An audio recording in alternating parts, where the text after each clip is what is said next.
आइए साथ मिलकर योग की एक वैज्ञानिक खोज का प्रारंभ करें, जहां आप वैज्ञानिक हैं और प्रयोगशाला है आपका हृदय, और आप ही हैं परिणाम।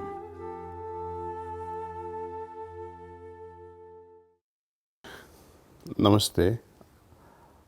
हार्टफुलनेस अभ्यास के दूसरे दिन आपका स्वागत है।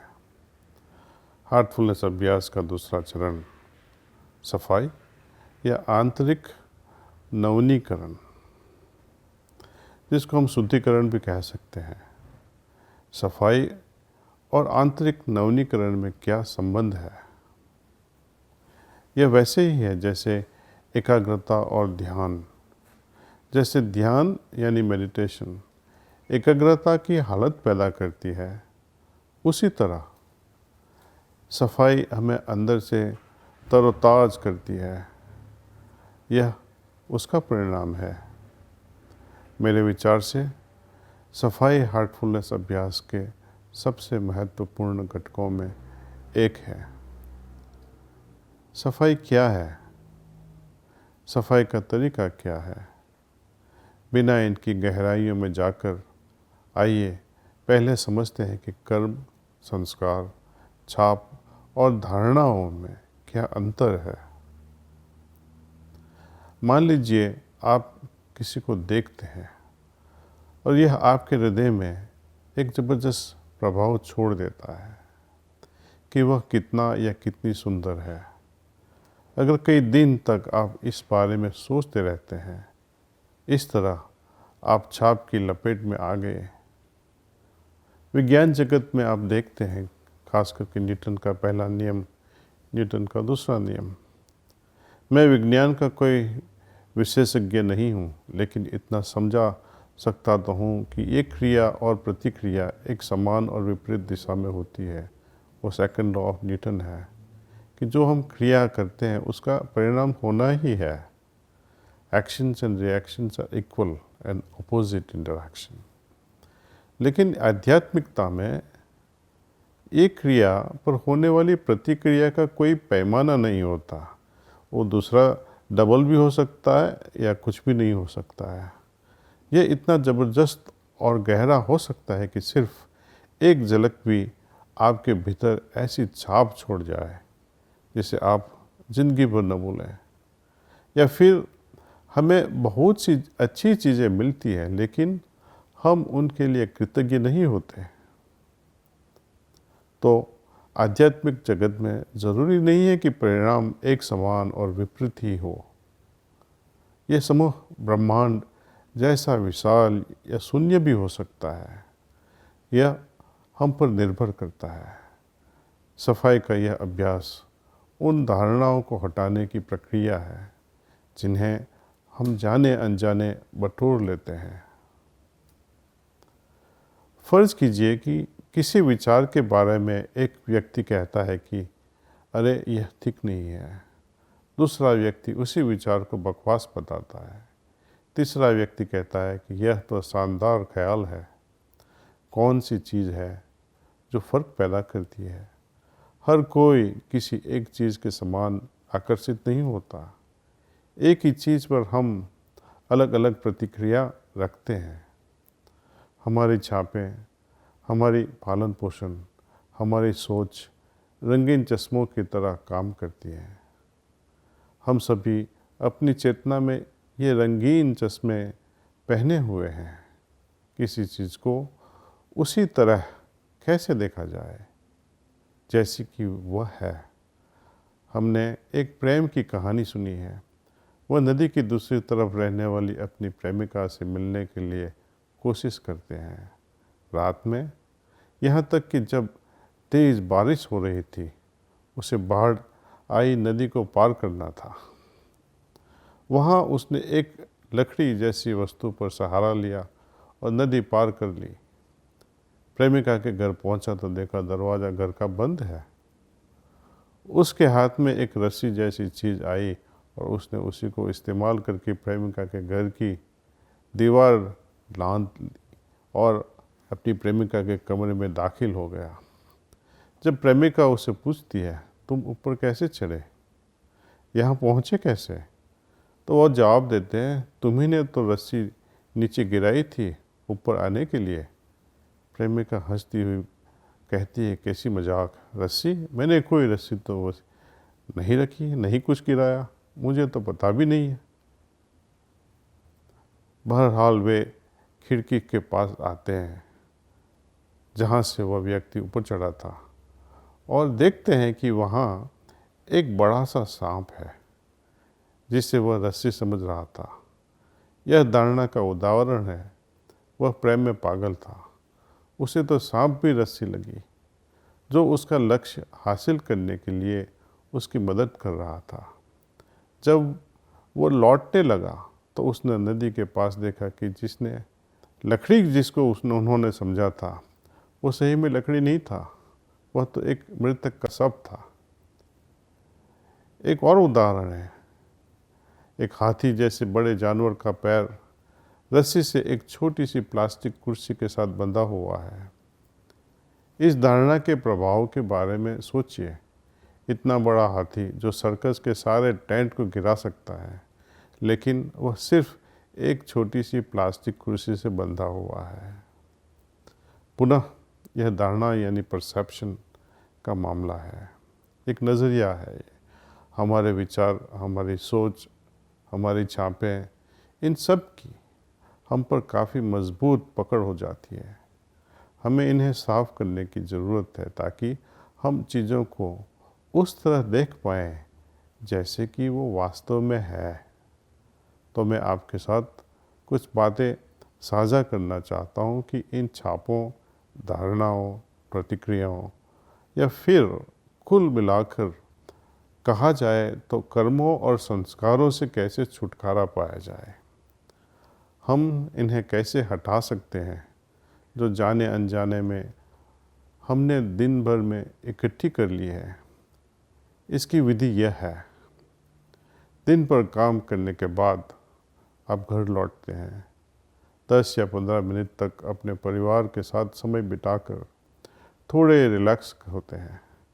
इसके बाद आप अपने घर की किसी शांत जगह पर आइए और सफाई की इस टेक्निक को इस्तेमाल करने की कोशिश कीजिए। यह टेक्निक हमारी भीतरी क्षमताओं को बाहर लाने के लिए है ताकि हम चीज़ों को उनके मूल स्वरूप में देख पाएँ। हम शुद्ध होना चाहते हैं, हम सरल होना चाहते हैं। उन जटिल और अशुद्ध चीज़ों को हटाकर जो हमने इकट्ठी की हैं उसको निकालना है। जटिलताएं या अशुद्धियाँ जिन्हें हमने रोज़मर्रा की ज़िंदगी में न जानते हुए भी इकट्ठा किया है, अब हमारे पास एक तरीका है कि इन छापों को अपनी चेतना में स्थायी जगह बनाने से पहले हटा दिया जाए। इन जटिलताओं को हटाने के बाद आप क्या उम्मीद करेंगे? सरलता, है कि नहीं? इसे जब अशुद्धियों को हम निकालते हैं तो स्वाभाविक रूप से शुद्धता ही महसूस होएगी। ये सरलता और शुद्धता जो हमें बदले में मिलती है, हमारे सिस्टम को प्राकृतिक रूप से सहज अवस्था में ले आती है। अच्छा, इसकी प्रक्रिया क्या है?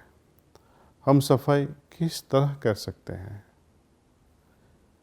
इन 3 दिनों के मास्टर क्लास के दौरान हम प्राणाहुति को ग्रहण करने योग्य हो चुके हैं। किसी तरह हम सफाई करने की भी योग्यता रखते हैं। हमारे पास वह क्षमता, जानकारी और टेक्निक है कि हम इन दैनिक छापों को हटा सकें। हमारी दैनिक गतिविधियां बड़ी मात्रा में जटिलताएं और अशुद्धियां पैदा करती है और फिर ये किसी न किसी रूप में हमारी चेतना को प्रभावित करती है।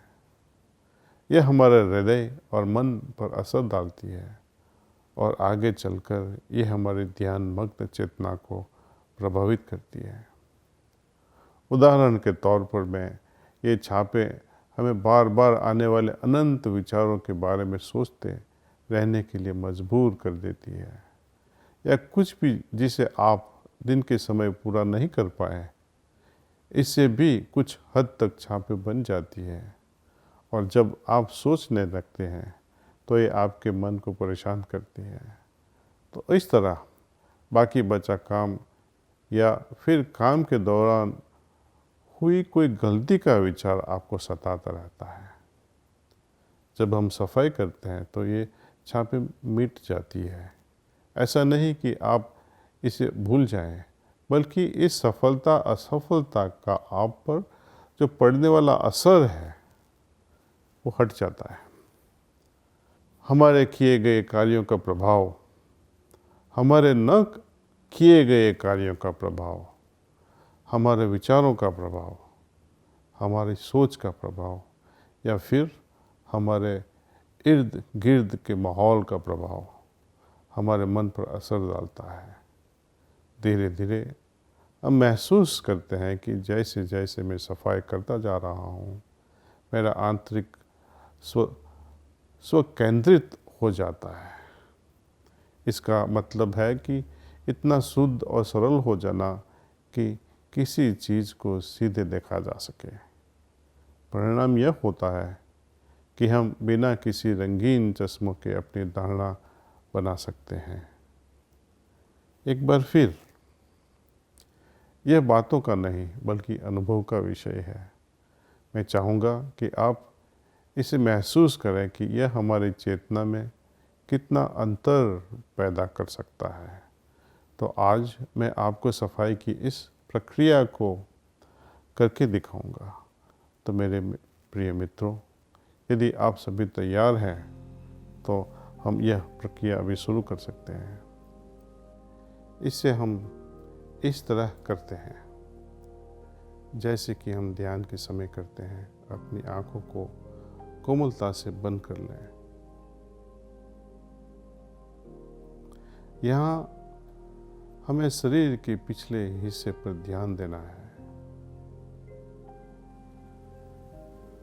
सिर के ऊपरी हिस्से से रीढ़ की हड्डी के निचले सिरे यानी तेलबोन तक पूरा पीछे का भाग।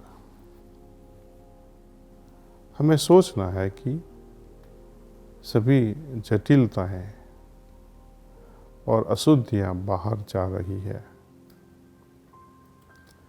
यह एक तरह का संकल्प है कि ऐसा हो रहा है, यानी जटिलताएं और अशुद्धियां बाहर जा रही है।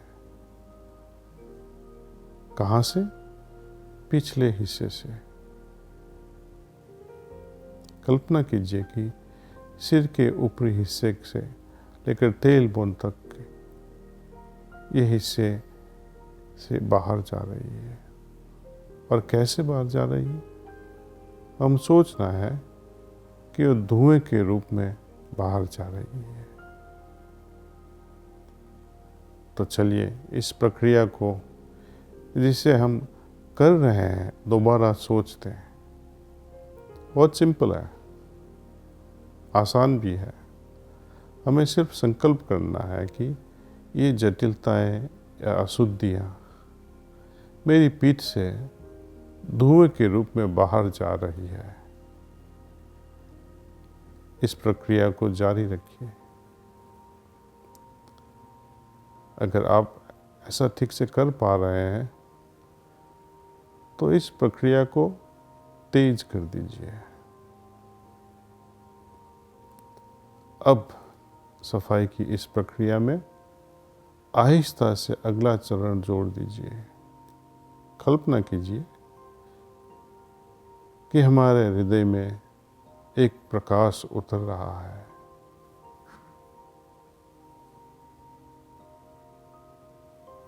ये जो सेकंड स्टेप में आपको बता रहा हूँ वो जनरली शाम को जब हम 2/3 सफाई हो जाती है, या सपोज हम 30 मिनट करना चाहते हैं और 20 मिनट के बाद सफाई के बाद ये ख्याल लाना है कि ऊपर से प्रकाश हमारे अंदर प्रवेश कर रहा है और पूरी संरचना में फैल रहा है, पूरे बदन में फैल रहा है। अब यह पीछे की तरफ जा रहा है और जटिलताओं, अशुद्धियों को हटाने में मदद कर रहा है। यह प्रकाश अब उस खालीपन को भरने में मदद कर रहा है जो अशुद्धियों और जटिलताओं के हटने की वजह से पैदा हुआ। सफाई के अंत में एक दृढ़ संकल्प कीजिए कि हाँ, अब सभी जटिलताएं और अशुद्धियां हट चुकी है और मैं बिल्कुल सरल एवं शुद्ध महसूस कर रहा हूँ। आपके दैनिक जीवन में मैं चाहूँगा कि आप सफाई की यह प्रक्रिया कम से कम 20 मिनट तक करें ताकि आप इससे तुरंत नतीजों का देख सकें। हम आपको संक्षिप्त में बताना चाहते हैं कि ध्यान कैसे करना है। कृपया अपनी आंखों को धीरे से बंद कीजिए और ख्याल रखिए कि दिव्य प्रकाश का स्रोत मेरे हृदय में पहले से ही मौजूद है, जो मेरा ध्यान भीतर की ओर खींच रहा है। मैं आपको आज फिर प्राणाहुति का अनुभव करवाऊंगा कि प्राणाहुति से हमारा ध्यान कैसे बदल जाता है। लोग ध्यान तो करते हैं, लेकिन प्राणाहुति से क्या फ़र्क हम महसूस करते हैं, वो आपको वो अनुभव से उसका डिफरेंस बताना चाहता हूँ। कृपया अगले 10-15 मिनट तक इसी तरह बैठे रहिए। ध्यान समाप्त होने पर मैं बोलूँगा दैट्स ऑल। चलो हम ध्यान शुरू करते हैं।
बस कीजिए, दैट्स ऑल।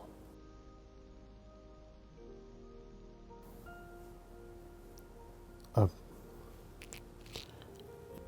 ध्यान खत्म। I'm very delighted to see that so many yoga institutions from all across the India and globe are coming together. We are very thankful for this initiative. अगले रविवार फिर मिलने का इंतज़ार करूँगा। नमस्ते।